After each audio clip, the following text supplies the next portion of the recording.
Bonjour. Salam alaikum. Ça fait plaisir de voir un arabe là. Tellement content d'être, c'est vrai, ici, particulièrement ce matin, dans ce somptueux, dans ce magnifique cinéma. Et de pouvoir aussi recevoir pleinement, je dirais, de votre part. J'ai tellement aimé la louange, vraiment tellement aimé. Et c'est vrai que on aime Joël et particulièrement la France, vraiment aime Joël. On apprécie beaucoup son ministère en France et merci de nous le donner, merci de nous le prêter de temps en temps parce qu'il nous fait du bien, il a de belles jokes et puis il nous déconstipe en tant que Français, on est tellement coincés. Et ça fait vraiment plaisir d'avoir un pasteur qui est aussi un radical. En tout cas, un grand merci pour votre accueil, pour votre amour, pour votre chaleur. J'aime beaucoup aussi son épouse, ses enfants. C'est vraiment une famille extraordinaire. Je suis tellement content aussi d'être avec vous ce matin dans ce beau pays, le Canada. On est là pour des raisons particulières. C'est que nous enregistrons avec mon épouse des émissions de télévision qui vont être diffusées dans le monde musulman, dans le monde arabe. Nous partons à Québec tout à l'heure pour pouvoir travailler, réviser un petit peu. Et on a des caméramans qui seront là. J'ai une grande rencontre aussi le 21, le 22, le 23 du côté de Laval où je vais réunir la communauté arabe et tous ces musulmans qui se convertissent parce que vous avez ici aussi des musulmans qui se convertissent. Je pense que vous avez été brassés, vous avez été peut-être heurtés, surpris, vous avez été peut-être aussi déstabilisés par beaucoup de nouvelles que nous entendons, c'est clair. Je dirais que c'était pour moi une grosse surprise qu'au Canada, ici, oui. Excuse-moi, j'ai oublié d'envoyer les enfants aux enfants Bien du roi. sûr. Tous les enfants, ils sont là. Papa, ils nous ont oubliés. Est-ce que vous voulez aller à l'école du dimanche, les enfants? All right. Est-ce qu'il en reste 5 qui ont posé ça lever? Alors, on va demander à ces sales gosses de quitter la salle. Merci. Dépêchez-vous, je vous mets une tréha. Merci. Voilà, maintenant, on est entre nous, on est bien. Ça va? Moi, je ne m'entends pas avec le micro. J'ai l'impression que ce n'est pas fort. Et normalement, plus c'est fort, plus il y a de l'onction. C'est ce qu'on croit. Hein. Mais il y a Wallo. Vous m'entendez? Très bien, super. Alors, oui, je disais avant que cet abruti m'interrompe qu'effectivement, nous avons tous été secoués, remués par différentes nouvelles. Et moi, j'ai été agréablement surpris de ce gars qui tranquillement menait une vie tranquille. Tout d'un coup, il est allé chez sa tante, il s'est levé le matin, il a pris la voiture, mais dans son coffre, il y avait un fusil, puis il est arrivé au Parlement, puis il a tiré les gens comme on tire des lapins. Le 7 janvier, j'étais juste le mardi au Noël Copte avec tous mes amis, et le lendemain, grosse surprise en France. Malheureusement, ces attentats m'ont vraiment perturbé parce que je connaissais très bien Charlie Hebdo. Et particulièrement le directeur. Il était déjà venu chez nous à la Casbah à 2 reprises. C'était un petit jeune qui payait pas de mine, mais en même temps, c'était aussi un radical. C'était quelqu'un qui était pour la liberté d'expression. Et je ne sais pas si vous êtes Charlie ou pas, mais je sais une chose, c'est que je suis avant tout convaincu du message de la puissance de l'Évangile. Et mon premier réflexe avec Fatima, quand j'ai eu les news, c'est que j'étais tout de suite affecté parce que nous avons une très bonne amie, quelqu'un que nous aimons personnellement, que nous connaissons personnellement, qui s'appelle Zineb El Razaoui, qui est journaliste à l'intérieur de Charlie Hebdo.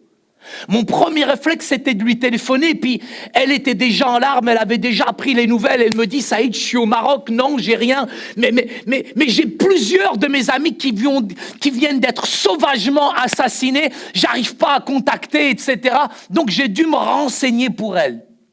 Ça fait maintenant un an qu'on est pressurisé, qu'on est malmené, qu'on est mais tellement affecté par ce qui se passe en Irak et en Syrie. Ça fait un an maintenant qu'on a dû se battre d'une manière acharnée avec des amis en France pour essayer de conscientiser, de remuer, de sensibiliser l'opinion publique, d'aller voir les politiques, de leur dire mais en Irak, c'était 2 millions de chrétiens. En Syrie, c'était des millions de chrétiens. Mais aujourd'hui, il reste plus rien. Il reste 400 000 chrétiens aujourd'hui en Irak. Ce sont quelques poignées, quelques milliers. C'est le désert. La plupart des chrétiens au Moyen-Orient quittent de plus en plus ces territoires. Et il y a des périodes qui sont sombres, qui sont tellement difficiles. J'étais en train de vérifier, de regarder et en même temps de traduire de l'arabe au français ce qui se passe quand on décapite, quand on tue, quand on massacre nos frères chrétiens. J'ai dû regarder certaines vidéos pour pouvoir les traduire en français. Et c'est quelque chose qui vous empêche de dormir. C'est quelque chose qui, psychologiquement, mentalement, arrive à un moment, à force de regarder ces vidéos, vous dormez presque les yeux ouverts. J'ai perdu des kilos.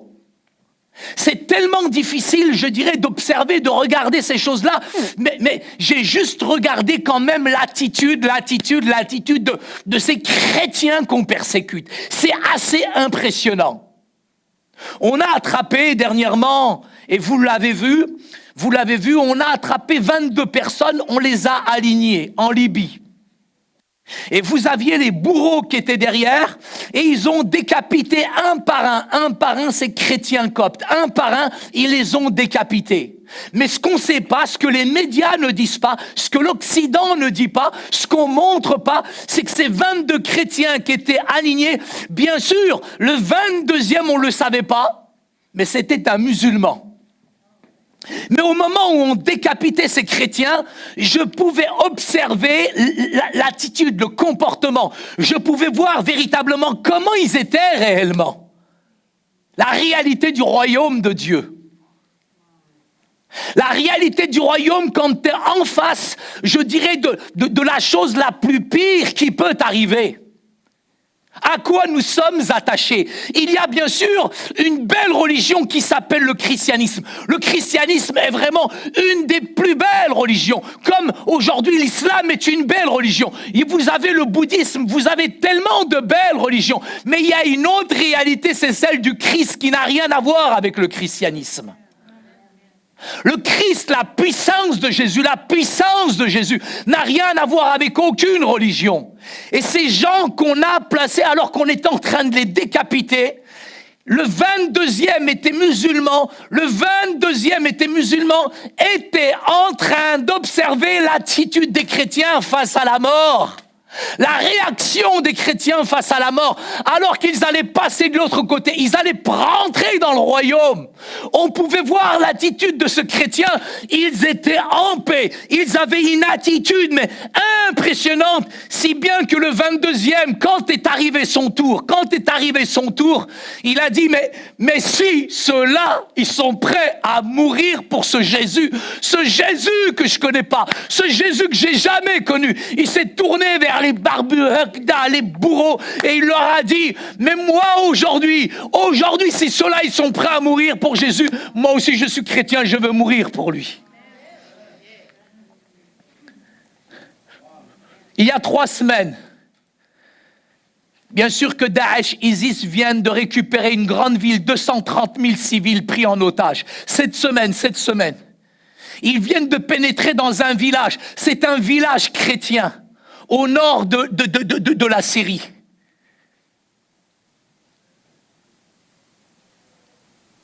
La sauvagerie, la barbarie, elle est à un tel niveau aujourd'hui que ça m'horrifie. Ils ont pris des enfants, la beauté de la sauvagerie, et quand ils ont attrapé ces enfants, ils leur ont dit, il n'y a qu'une seule chose qu'on peut faire pour vous. Si vous reniez ce Jésus, nous pourrons vous laisser la vie. Ce sont des enfants. Ce sont peut-être tes enfants, ce sont mes enfants. Ce sont des gamins, ce sont des enfants. Et ces enfants, mais impressionnant. Ces enfants qui sont là, ces enfants qui sont innocents, ont répondu à ces bourreaux avec une telle force, avec une telle conviction, avec une telle fermeté. Ils ont répondu à ces islamikazes, à ces islamo-djihadistes. Ils leur ont dit, mais nous, on a toujours connu Jésus. On nous a toujours enseigné Jésus. Je ne connais que la culture de Jésus. Et ces enfants ont dit à ces bourreaux, mais nous, si vous voulez nous tuer, nous sommes prêts à mourir pour ce que vous reniez. Matthieu chapitre 5, s'il te plaît. Nous ferons cette lecture ensemble à partir du verset 1er. Et quand il y aura la conjonction de coordination car, nous pourrons lire la suite ensemble, s'il vous plaît. Est-ce que ça va ? Matthieu chapitre 25 à partir du verset 1er. À la vue de ces foules, Jésus monta sur la montagne. Contexte sémite oriental. Quand Jésus s'élève, monte, prend de la hauteur, il y a quelque chose de très important. Il s'assoit, Jésus s'assoit, nous sommes dans un contexte sémite oriental où Jésus s'assoit, et quand Jésus s'assoit, les disciples automatiquement ont un réflexe, c'est qu'ils vont venir, ils vont s'approcher de Jésus parce qu'il a quelque chose de très important à leur dire. Puis il prit la parole pour les enseigner et il dit: heureux ceux qui connaissent leur pauvreté spirituelle, car on a l'impression que vous êtes vraiment là ce matin diabétique ou sous morphine, je ne sais pas. Donc je reprends. Heureux ceux qui reconnaissent leur pauvreté spirituelle, car... Pourquoi tu t'énerves? Heureux ceux qui pleurent, car... Heureux ceux qui sont doux, car... Heureux ceux qui ont faim et soif de la justice, car... Heureux ceux qui seront heureux ceux qui font preuve de la bonté, car heureux ceux qui ont le cœur pur, car heureux ceux qui procurent la paix, car heureux ceux qui sont persécutés pour la justice. Excusez-moi, relisez bien. Heureux ceux qui... Car, quel royaume? Quel royaume?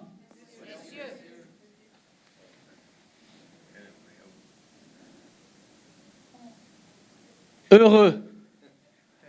Merci Fatima. Heureux serez-vous lorsqu'on vous...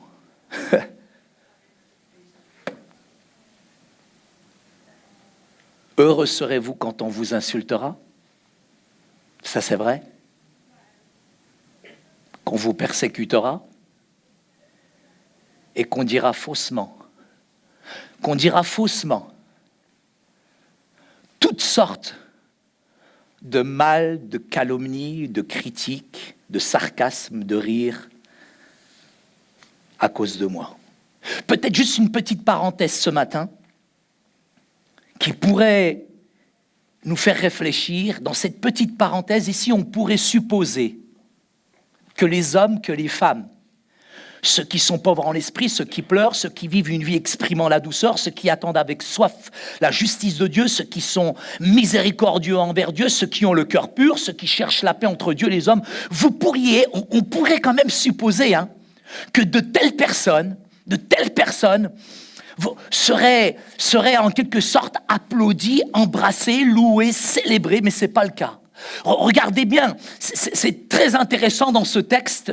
Jésus dit qu'à la fin d'une telle vie,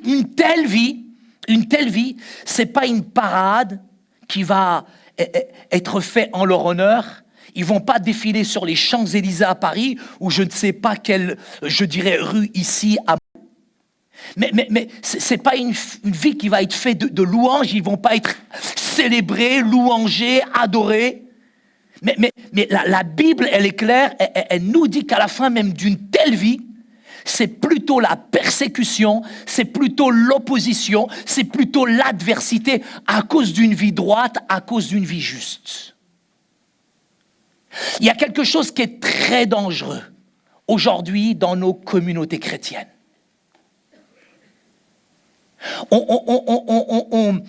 Le gros souci, quand je me suis converti, j'avais l'impression qu'on m'avait promis cette conversion et j'ai l'impression que j'étais rentré dans la ronde de Montréal. Tout devenait facile. Barbapapa gratuit. Tout devient facile à la conversion. Et on ne m'a pas préparé dans ma vie chrétienne, dans ma vie spirituelle, à la réalité de ce royaume, qui est tout autre peut-être qu'on le croit parfois. Heureux ceux qui sont persécutés pour la justice, pour eux est le royaume des cieux. Mais il y a une autre facette du royaume des cieux. Le mot heureux, tout le monde veut être heureux. Tout le monde veut être heureux. Il faut juste faire attention à un espèce de yoga spirituel. Tout le monde veut être content. Tout le monde veut être heureux. Et peut-être que la définition du bonheur, le mot heureux est l'équivalent d'être béni dans le texte, mais il est tellement fait pour nous communiquer ce que Jésus veut nous dire. La racine du mot heureux suggère finalement ou suggérerait que le bonheur que nous cherchons dépend ou dépendrait de la circonstance ou finalement de la situation dans laquelle je me trouve. Mais ce n'est pas tellement ce que ce mot veut nous dire quand Jésus nous parle du royaume de Dieu. La joie, la bénédiction dont Jésus nous parle, cette joie, elle résiste, la nature résiste à tous les temps, à toutes les circonstances. Nous vivons de plus en plus dans un monde qui court après le bonheur. La recherche du bonheur, elle est inscrite même dans la déclaration d'indépendance des États-Unis. Et le fait d'être heureux est presque devenu un nouveau droit de l'homme. Nos sociétés occidentales, généralement, définissent le bonheur en termes de prospérité, avec des relations qu'ils ont épanouies, avec, je dirais, un certain montant, je dirais, dans notre banque, mais aussi peut-être que le bonheur dépend de la voiture que tu as entre les mains. Mais ce type de bénédiction, parfois, peut rapidement disparaître. Comment être heureux aujourd'hui en tout temps dans cette dimension du royaume? Ce type de bénédiction, il est à l'épreuve parce que avant tout notre bénédiction, elle est d'abord enracinée, ancrée en Dieu, non pas dans les circonstances. Parce que c'est impressionnant comme la politique change, comme les gens changent, les chrétiens changent, les modes changent, tout change. Les circonstances changent, mais il y en a un qui ne change pas, c'est la puissance de Jésus. Le bonheur est un état subjectif, mais Jésus veut nous entraîner dans cette dimension pour nous dire que lui, il rend plutôt un jugement qui est objectif. Le bonheur dépend, il suffit que je regarde les news, que je regarde ce qu'il est en train de me dire à la télévision, comme on l'a entendu tout à l'heure, ça dépend parfois, même s'il y a le soleil ou pas, et le bonheur disparaît. Il suffit d'aller le lundi matin au travail, de voir la tronche, la tête de mon patron, et c'est fini le bonheur. Ouais, l'eau, il est parti, mesquin. Le bonheur dépend d'une certaine chose aujourd'hui. C'est incroyable dans nos communautés chrétiennes. Il suffit de voir juste comment le pasteur nous accueille. Le bonheur change tellement vite. La bénédiction, elle demeure. La bénédiction, elle demeure. Parce qu'elle ne se laisse pas impressionner, intimider, arrêter par les épreuves de la vie. Ainsi, Jésus nous affirme ici qu'une personne peut être dans le bonheur, peut être, je dirais, dans cette bénédiction, même cependant si elle est dans des circonstances qui ne sont pas favorables. On m'a tellement enseigné, on m'a tellement dit que le bonheur finalement dépend de la situation dans laquelle je me trouve.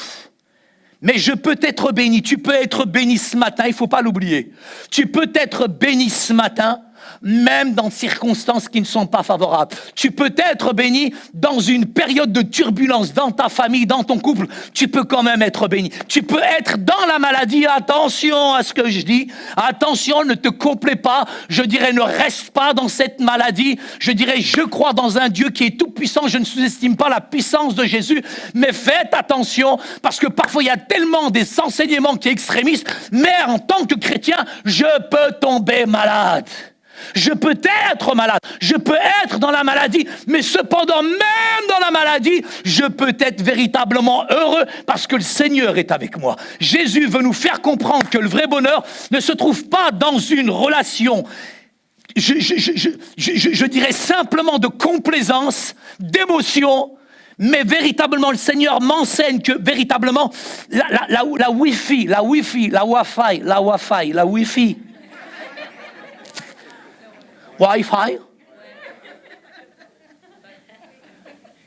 Mes enfants, ils m'énervent. On est à peine arrivé dans le cinéma, il y a de la Wi-Fi. Et ils embêtent. On va à Québec. L'hôtel Port-Royal. Port-Royal, l'hôtel, wesh. 4 étoiles, au moins. Et mon fils, il critique hier. Non, c'est pas des étoiles, c'est des astérix. Peut-être qu'il n'y a même pas de Wi-Fi là-bas. Mais la Wi-Fi spirituelle, elle peut véritablement se déclencher quand tu es en connexion avec le ciel. Il y a des gens, ils réaliseront jamais c'est quoi la dimension du royaume. Il y a des gens, ils rentreront jamais dans le pays promis. Il y a des gens, spirituellement, ils décolleront jamais spirituellement parce qu'ils n'ont pas la notion du royaume. Et cette Wi-Fi se déclenche. Avec Jésus, il y a du réseau spirituel. Il a déclenché la Wi-Fi. Mais il y en a, ils ne sont pas gablés, ils ne sont pas captés. Parce qu'ils sont trop constipés spirituellement. Ils ne peuvent pas rentrer dans cette dimension-là. Comment est-ce que cela est possible? Comment cela est-il possible? La condition de celui qui est béni, écoutez bien. La condition de celui qui est béni, écoutez bien. En tant que chrétien, mais beaucoup plus que chrétien. Parce qu'avant tout, on est d'abord, reste tranquille, disciple de Jésus. Ça signifie bien que je lutte, bien que nous luttons. Ce matin, tu n'es pas défini par tes luttes. Il serait peut-être temps de se dire ce matin, Dieu, il est beaucoup plus grand que tes luttes.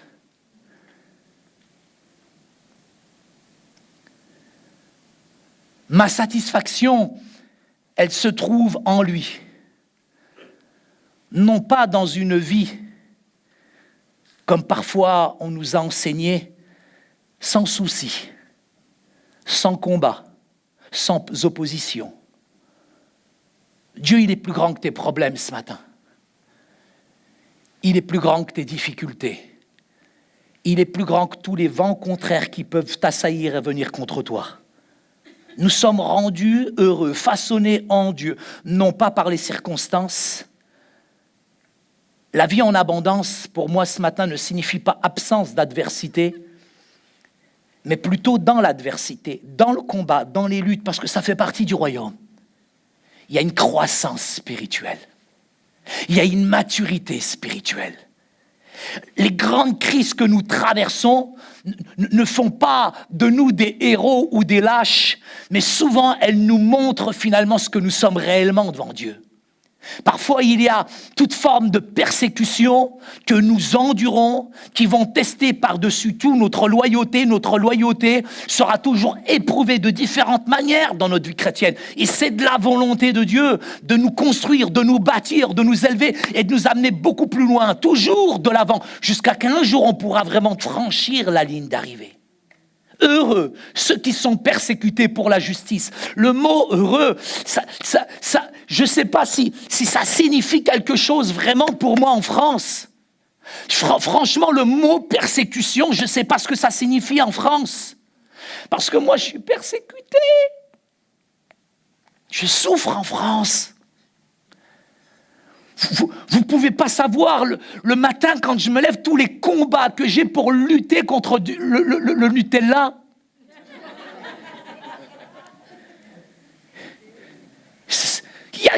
Il y a tellement de belles choses en France.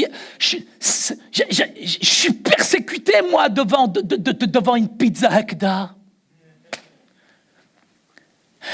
Une autre forme de persécution, frères et sœurs. Il y a une autre forme de persécution qu'on vit en Occident, qu'on vit en France, qu'on vit ici. On ne la voit pas, elle est subtile. Il faut la capter, il faut la flairer dans le royaume de Dieu, celle-ci. Elle est subtile, elle est insidieuse, elle est sournoise, elle vient, elle s'infiltre, elle nous amène dans certaines habitudes. Et cette persécution-là, elle est en train de flinguer, elle est en train de tuer, elle est en train de nous massacrer, elle est en train de tuer nos églises aujourd'hui en Occident. La persécution de l'abondance. La persécution de l'abondance. On a tellement d'abondance que lorsqu'un chrétien il marche sur l'orteil de notre petit doigt de pied, on va dire, pasteur, il m'a persécuté. Non mais allô quoi, vous me recevez? La persécution de l'abondance, celle-ci qui est sournoise, qui petit à petit dans le temps spirituellement, elle est en train de nous rendre pauvres spirituellement. Le mot persécuté signifie pour certains une certaine réalité. Mais prêtons attention à ce que Jésus qualifie de déclencheur de la persécution. Jésus nous dit dans sa parole que c'est à cause de la justice. La persécution découlera toujours de notre droiture. Jésus affirme ici qu'une vie juste conduit à la persécution. Le mot justice signifie être en règle avec Dieu, mais aussi être en règle avec les hommes. Ça transpose pour le chrétien le fait de ne pas rougir, de ne pas avoir honte de sa vie chrétienne. Le chrétien peut être droit, il peut se tenir debout, il peut regarder son patron droit dans les yeux, il peut regarder n'importe quel individu, n'importe quel homme politique, n'importe quel ministre. Je suis capable de le regarder dans les yeux parce que j'ai compris le principe du royaume. Je suis l'enfant du roi. J'ai été enfanté, engendré spirituellement. J'ai une identité, j'ai de la valeur, j'ai du prix. J'ai pas à baisser la tête devant les hommes. Et la bénédiction de Dieu, elle me rassure, parce que ceux qui sont persécutés, il y a une raison, c'est à cause de notre droiture, de notre justice. Mais aujourd'hui, où est notre droiture? Où est notre justice? Comment un chrétien fait-il véritablement la différence? Le mot royaume dénote ici la souveraineté, la puissance, la domination. Elle se réfère à un territoire, aux personnes avec lesquelles le roi exerce finalement cette autorité. Ceux qui sont en Christ, ceux qui sont véritablement en Christ, on a cet empressement du retour de Jésus. Ceux qui sont en Christ s'attendent à ce retour de Jésus. Mais avant d'attendre le retour de Jésus, Jésus veut que tu vives la dimension du royaume, pas dans le ciel, mais sur cette terre. Il y a une connotation qui est spirituelle, mais il y a une connotation qui est aussi qui est physique, qui est matérielle. Remarquez que Jésus, on l'a lu ensemble, finit le passage des béatitudes avec cette promesse, cette récompense qui est une réalité qu'on a occultée, qu'on n'a pas compris, qu'on n'a pas réalisée. Jésus nous dit, heureux les pauvres en esprit, mais aussi heureux ceux qui sont persécutés pour la justice, car le royaume des cieux, il t'appartient, il t'a été donné, il t'a octroyé. Mais rentre dans la Wi-Fi spirituelle, rentre dans cette dimension spirituelle. C'est là mon espérance. Et c'est intéressant de remarquer que le verset 11 et 12, il est intéressant de remarquer que sur les 8 bénédictions, car que vous avez énumérées, et celles que j'ai lues dans le 11 et 12, il y a là un commentaire qui nous explique le verset 11 et 12. Remarquez la progression, ça signifie que quand je suis juste, quand tu seras juste, quand tu auras les idées du royaume, quand tu seras implanté de le royaume, que tu le veuilles ou pas, il y aura une dimension d'opposition, de persécution, parce que les gens ne peuvent pas comprendre ton onction, ils ne peuvent pas recevoir de ta spiritualité, ils ne peuvent pas voir même la relation dans laquelle tu es. Et tu seras toujours en décalage avec eux. Et c'est cette joie qui m'encourage de continuer mon style de vie, juste, droit, pas parfait et persécuté. C'est là ma droiture qui parfois fait au travail que je suis persécuté parce que je veux être droit, je veux être juste. Dieu bénit ta loyauté. Dieu bénit notre loyauté. Quand nous marchons avec Dieu, nous allons nous retrouver de plus en plus en porte-à-faux, dans le sens contraire de ce monde dans lequel on est et de ses valeurs. J'étais à Gospelville mercredi dernier. Et le pasteur, il m'a ramené dans votre rue Sainte-Catherine. Je croyais que c'était de Noël, il y avait des guirlandes roses partout. Et j'ai remonté toute la rue Sainte-Catherine. Et quand j'ai remonté cette rue Sainte-Catherine, comment je me suis senti persécuté.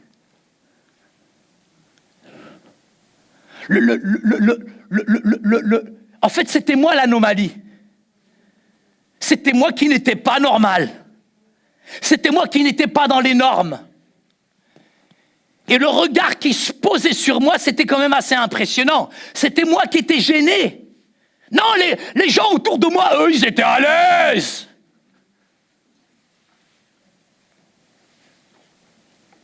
Suivre Jésus, suivre le Christ, nous met automatiquement en opposition avec les voies du monde. Marcher avec Dieu, marcher dans la dimension du royaume, c'est pas être complaisant, mais c'est parfois être en opposition avec la dimension d'un autre royaume.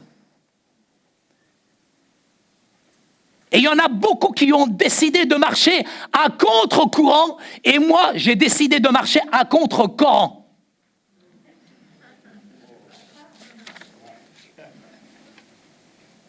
Maintenant, j'aime cette réalité parce qu'elle me montre que la joie, la bénédiction de Dieu, elle est beaucoup plus puissante, elle dure beaucoup plus longtemps que la persécution que peuvent me faire les hommes. Cette persécution, cette opposition ne me freine pas, parce que c'est cette vie qui m'inspire à vivre cette vie chrétienne juste. Ainsi, Jésus nous dit de nous réjouir pour 2 raisons. D'être heureux face à la persécution pour 2 raisons. Je pense que vous connaissez Spurgeon. Vous connaissez Spurgeon? De son prénom Saïd Spurgeon. Voici ce qu'il dit. Vous êtes la vraie succession prophétique si vous acceptez. Je vais boire un coup. Vous êtes la vraie succession prophétique si vous avez les reproches pour l'amour du Christ. Vous prouvez ainsi que vous êtes le timbre, le sceau de ceux qui sont au service de Dieu. Votre récompense dans les cieux est grande. Je voudrais juste vous dire, je vais être honnête avec vous. Bien sûr, vous l'avez vu, je suis un arabe. Hein? Je ne suis pas blond aux yeux bleus. Mais un arabe reste un arabe, même après la conversion. Chez nous, en France, on a les trains qui passent et puis on a des panneaux. Un train, attention, un train peut en cacher un autre. Vous avez ça ici, c'est correct? Alors moi, quand je lis le panneau, c'est écrit « Un arabe peut en cacher un autre ». Faites très attention. Je voudrais simplement vous dire que pour moi, l'amour n'est pas synonyme de faiblesse. C'est pas parce que je suis chrétien que je suis un crétin. Si tu me cherches, tu vas me trouver. Souvent, les musulmans m'encerclent, m'entourent et ils me disent « Saïd, dans la Bible, c'est écrit, si on te frappe sur la joue là, tu dois tendre l'autre. » Je leur dis « Regarde mon front, je vais te mettre un coup de boule. »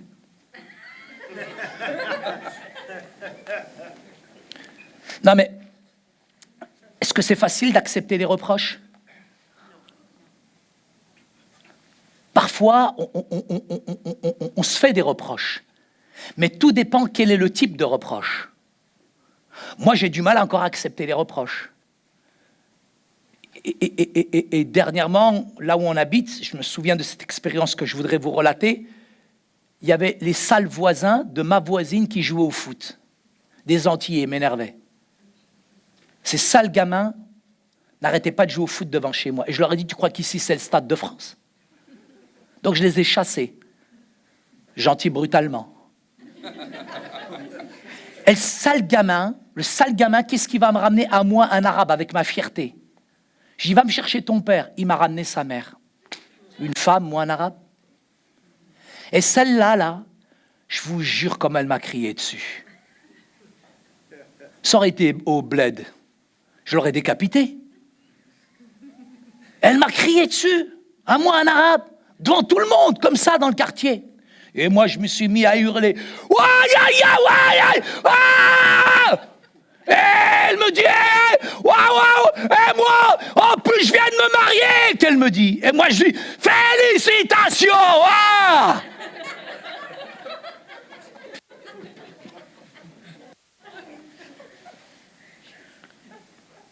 Elle me dit, cette dame qui n'a pas fait l'IBQ, l'Institut biblique du Québec, celle-là, elle ne connaît rien au grec. Alpha, Zoubida, Coca-Cola, Malika, elle ne connaît rien.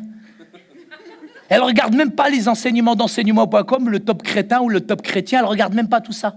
Elle n'a même pas la chance de venir à l'église de Belleuil, Wallah, tous les dimanches ici. Et cette femme qui n'est pas chrétienne, devant tout le monde dans le quartier, qu'est-ce qu'elle me dit à moi?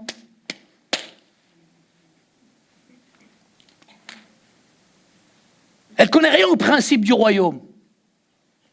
Parce qu'il y a des principes dans le royaume. Elle me dit, monsieur, je vous demande pardon. Et je dis, Jésus, Marie, José Pérec.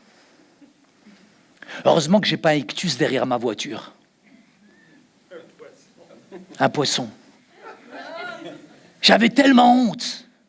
Cette femme qui est païenne, cette femme qui ne connaît rien aux principes du royaume, c'est elle qui me demande pardon.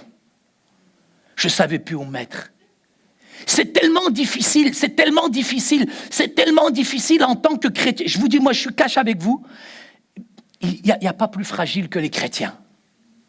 Qu'est-ce qu'ils sont vulnérables. Il y a un manque de confiance en nous, c'est incroyable quand même.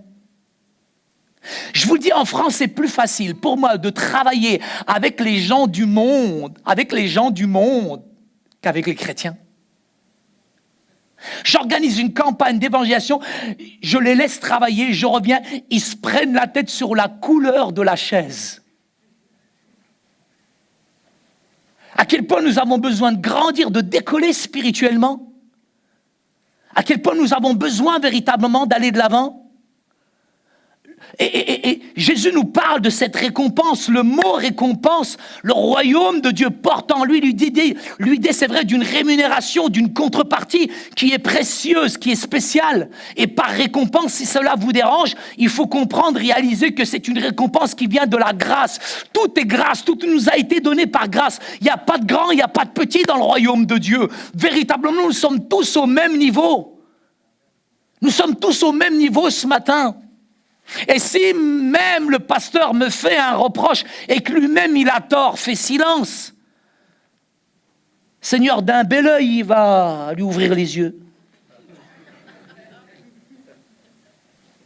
À quel point parfois on parle d'actions correctives dans le royaume de Dieu. Et parfois ces actions correctives sont importantes. Mais ce n'est pas pour mon bide, ce n'est pas pour mon ventre, c'est pour faire avancer le royaume de Dieu. À quel point j'ai besoin d'arrêter de penser à mon ventre et d'y mettre un petit peu mon cœur dans ce royaume. Mets ton cœur dans le royaume. En d'autres termes, les récompenses sont données par Dieu pour le service de ceux qui le glorifient, qui le servent fidèlement. Ce n'est pas une rémunération pour un travail accompli, mais c'est plutôt un cadeau, un don que Dieu donne qui dépasse de loin même tous les services que tu peux faire. Il y a une récompense, frères et sœurs, qui t'en réserve pour ceux qui sont persécutés pour le nom de Jésus. Ce matin, chaque chrétien a besoin de saisir la réalité de la persécution afin d'éviter aussi d'être déçu et d'être surpris aussi par elle. À cause parfois des insultes, du rejet qui pourront peut-être vous assaillir. Dans 2 Timothée 3,12, en fait, ceux qui veulent vivre pieusement en Jésus-Christ, que tu le veuilles ou pas, seront persécutés. Souvent, les gens en France me disent, Saïd, est-ce que les musulmans te persécutent? Les gens me disent vraiment ça. Saïd, est-ce que les musulmans te persécutent? Et je vous réponds en vérité, non. Il n'y a aucun musulman qui me persécute. Mais les chrétiens, c'est eux qui me persécutent. Je subis plus de pression, de critiques, de persécution de la part des chrétiens que des musulmans. Moi, quand on me dit est-ce que tu as un problème avec les musulmans, non, j'ai des problèmes avec les chrétiens. 2 Timothée 3,12. En fait, ceux qui veulent vivre pieusement en Jésus-Christ seront persécutés. Il faut y attendre. Et c'est là où il est important pour moi de prévenir et de ne pas mentir, de ne pas tromper, qu'il soit français ou qu'il soit musulman. Quand un musulman vient me voir, comme dernièrement, il y en a une qui est venue me voir, elle m'a dit, Saïd, elle s'appelle Naïma, elle m'a dit, Saïd, je veux devenir chrétienne, mais je veux que tu me dises toutes les choses négatives sur l'islam. Allume la télé. J'ai pas besoin de le faire, moi. Les médias sont les champions. C'est vendeur, business. Mais je lui ai répondu honnêtement, quand elle m'a dit, dis-moi toutes les choses négatives sur l'islam, j'ai regardé ma montre Rolex. Zama.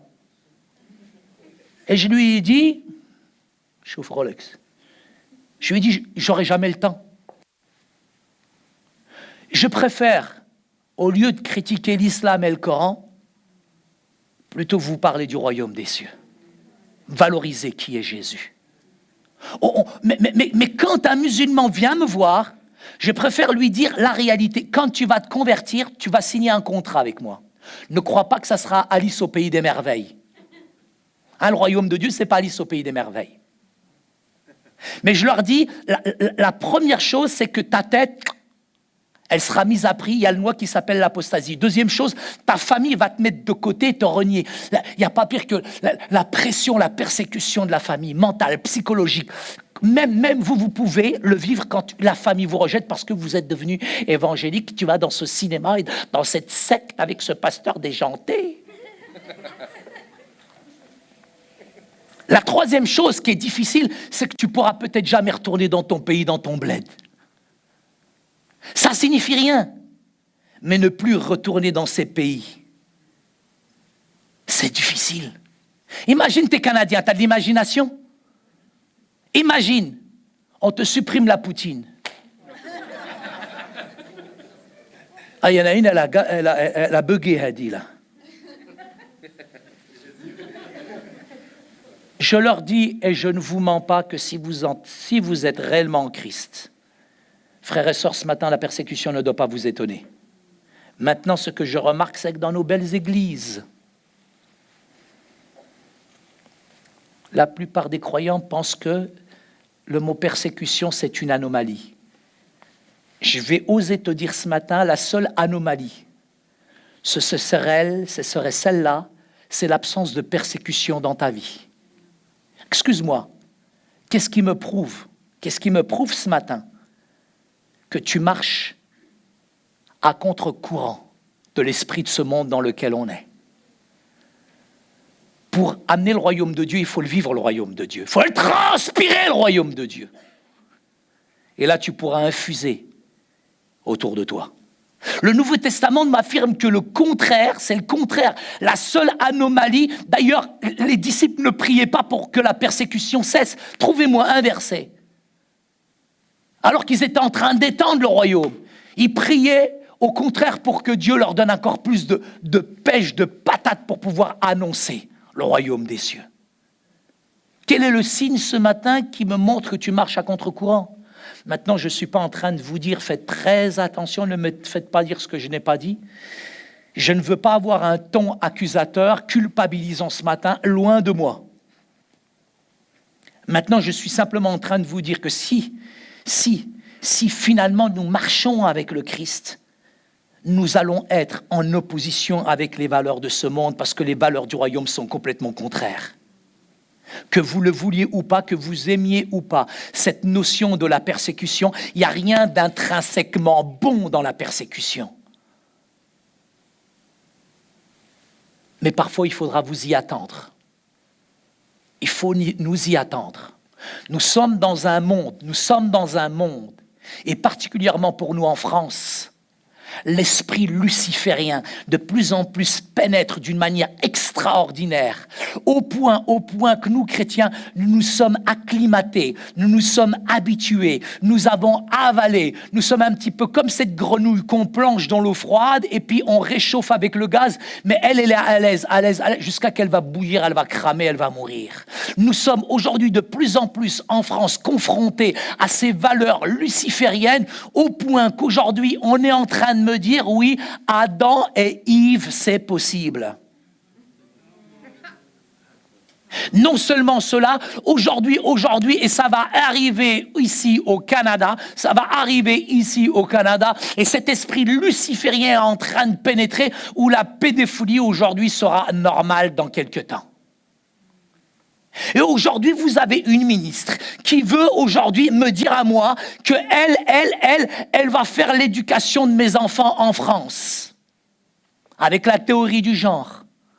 Avec tous ces esprits qui sont là, lucifériens, il y a une forme de persécution à laquelle nous nous sommes acclimatés et nous, on n'a plus de conviction. Si un conjoint se moque de toi, si nous sommes de plus en plus dans un monde de la laïcité qui devient la nouvelle religion, avec des apôtres laïcards avec leurs lois, où sont les principes du royaume? Si un patron te fustige, te ridiculise, se moque de toi, ça ne doit pas être une surprise. Chaque chrétien a besoin ce matin de comprendre que le but de la vie chrétienne, ce n'est pas d'être gentil, populaire, quelqu'un qui ne fend jamais personne. C'est un fait qui est constaté. Jésus le dit. Luc chapitre 6, verset 26. Malheur à vous quand tous les hommes diront du bien de vous, car c'est ainsi que leur père traitait les faux prophètes. Je voudrais vous dire ce matin que c'est un verset qui me hante. Pourquoi? C'est un verset qui me hante parce que moi, je veux tellement plaire, je veux tellement être gentil, je veux être tellement populaire. Je veux être aimé quand je vais dans les conventions pastorales de tous les pasteurs. Je veux que mon nom soit sur Internet. Je veux prêcher mieux que Joël, mieux que Paul Goulet. Je veux être célèbre. Je veux que tout le monde m'aime, me kiffe. C'est un verset qui me hante. Malheur à vous quand tous les hommes diront du bien de vous. T'imagines, on aime ça. On aime que les gens disent du bien de nous. On aime être populaire. On aime être tellement populaire qu'aujourd'hui, il y a certaines vérités le dimanche matin au culte qu'on ne déclare plus.